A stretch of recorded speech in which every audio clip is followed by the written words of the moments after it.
What up? This is your boy DoBoy, and this is another installment of Sober Saturdays.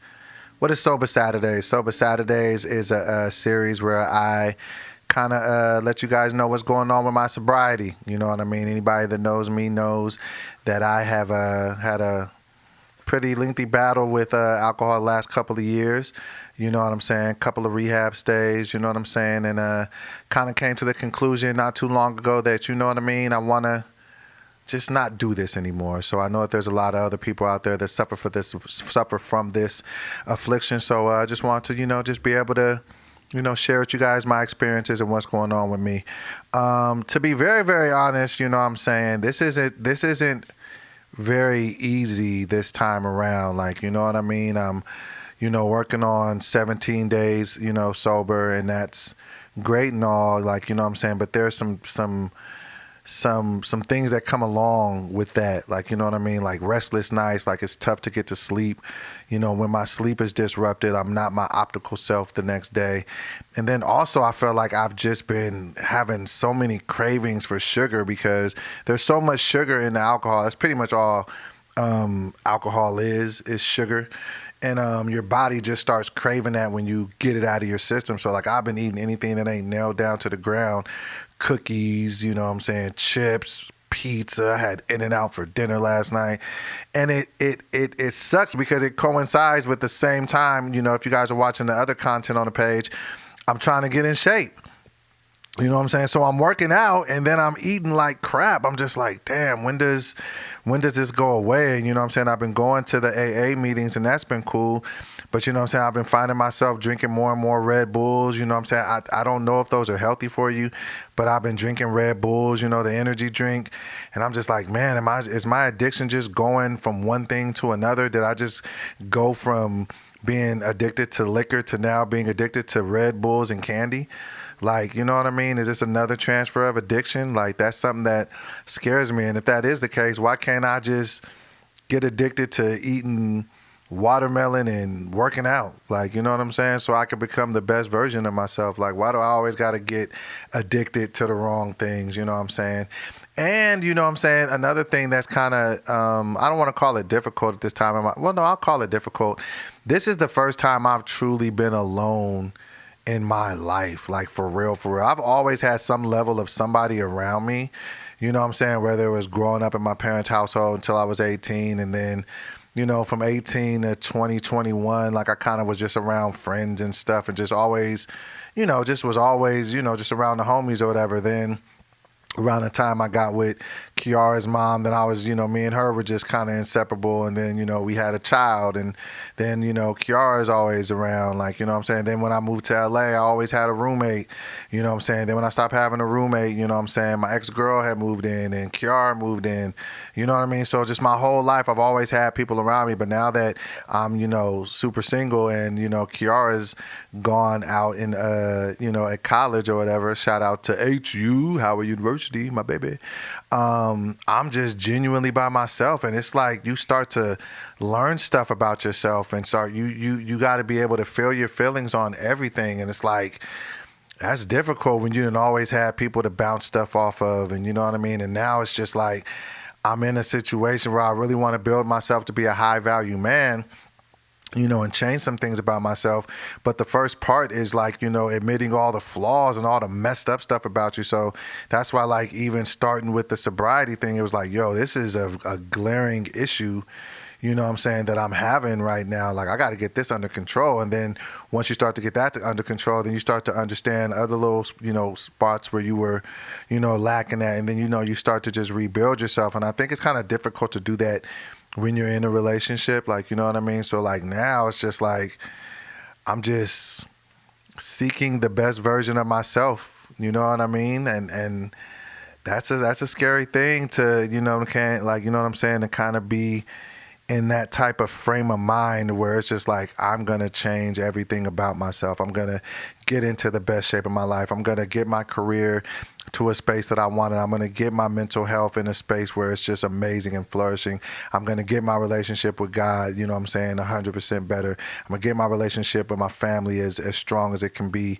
You know what I mean? I'm going to be as strong as a support system as I can for my daughter. Like, there's just so many different things that I want to do, and it's just like starting over from scratch by yourself, like, you know what I mean? And it's, when you're a recovering alcoholic, and then you look back at all the stuff you might have said or done when you were under the influence, it's just like, it's enough to depress you and be like, man, I'm never going to be able to right all of those wrongs. But then, when you go, like, when I go to these meetings and I see people there and I hear their stories and their shares, like, it just lets me know that, no, we're all redeemable. Like, we all have redeemable qualities. And even if we've made mistakes, we can make amends for those. So I'm definitely looking into, getting a sponsor and, doing the steps and, just doing it the right way, kind of like immersing myself in this, because I know that sobriety is a lifelong thing. It's just not nothing that I want to, like, I've lost 939 days sober before. Like, I don't ever want to feel that feeling again. Like, I want this to just be my new normal and my new state of mind. Like, you know what I mean? So but while I am, like, I was talking to my dad recently, and he said something that was pretty dope. He said, son, however you look at this thing is how it's going to go. If you look at being by yourself as just this, this really scary time that's not going to be fun and it's just going to be super difficult, it's going to be exactly that. But if you look at it as a time for growth and flourishing and learning about yourself and just creating yourself to be this new version of yourself and opening new doors to her new horizons, just becoming the man you always knew you could be, then it could be that. So I'm more looking at it from that scope and that lens. Like, I'm not looking at it with, at least I'm trying not to look at it, through a negative connotation. I'm trying to just look at it like, no, this is actually a good time for me to learn about myself and to kind of, I'm super excited about getting in shape. I took a boxing class the other day, and I haven't really worked out since that was Monday. I did a little bit of cardio.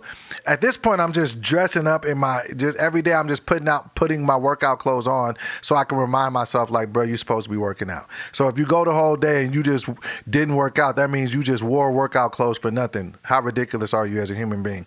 So I'm almost trying to bully myself into the gym. But, I did work out the other day, and I boxed. And boxing is such a good workout because it lets you just get out all that tension and stress and anxiety, you know what I'm saying? So I'm excited about that. For the first 30 days, I would tell anybody this, because I've gotten sober a couple times. For the first 30 days, just make getting sober the number one object. Yeah, you might gain some weight. Like, I feel like 90% of people gain weight when they go sober, because you know what you was doing. You was drinking all your calories. You really wasn't eating, and you was halfway, malnourished. You know what I'm saying? So then when you start, when you stop drinking and then you start eating, now your body's holding on to all the food, because it's like, this nigga starving us. So everybody gains weight. Like I went to rehab 2 times and everybody in there was gaining weight. I seen people gain like 40 pounds in 30 days. Like, you know what I'm saying? So it is a thing. Of course, I'm not trying to do all that, but the first 30 days, it's going to be like that. It's going to be rough. It's your body detoxing. It's your body cleansing itself from all the damage it's been taking. So, my goal is, the 21st of the month, I'll hit, my 30 days or whatever. Then that's when I'll really start trying to maybe tweak the diet. But for now, I'm just like, man, just get through this. Just don't pick up. I know how difficult it is to not do that. You know what I mean? So that's my biggest goal right now, is just to not pick up. Like, I don't care what else happens. I can't really be around stressful people that stress me out, because anybody that, if you're around me and you start talking and I feel like I want to drink, then let me just kind of get you out of my circumference right now. That's not the best thing for me.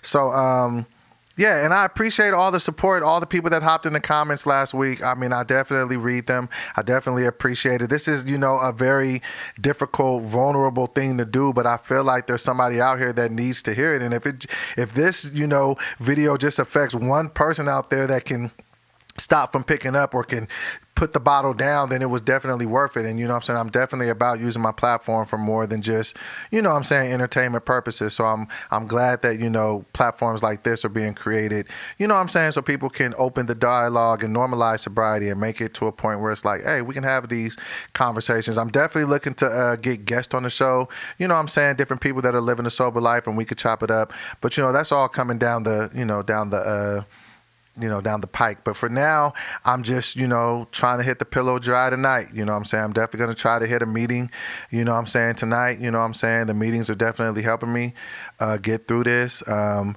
then get home, get a good meal, and then, get to sleep. I feel like that's another thing too that's really helping me is structure. Now that I'm trying to implement more structure in my life, I'm getting to the point where it's just like, I get up at 5 o'clock in the morning. I go and hit the gym. I go and hit a meeting because sometimes I'm doing 2 meetings a day. Then I come into the office and I stay here for 7 hours and I leave and then I go hit another meeting and then I try to go work out again. Then I eat dinner. Then I go to sleep. You know what I mean? I try not to have unaccounted for time. You see what I'm saying? Like if the time is on, if it's 24 hours in a day, I need to account for 24 hours of the day. Because if not, then that's the easiest way to kind of get sidetracked. You know what they say, idle time, idle hands are the devil's playground, or idle time, or something to that. American Idol. I don't know. You know what I'm saying? Your car is running an idle. Listen, stop asking me things. You know what I'm saying? It's on the diaper's on idle 6. Okay, that was a reach. Okay, I'll admit. All right, but man, this has been your boy DoBoy. This has been another installment of Sober Saturdays. Please like the video, comment the video, share the video. We appreciate you. Until next time, don't pick up. Peace.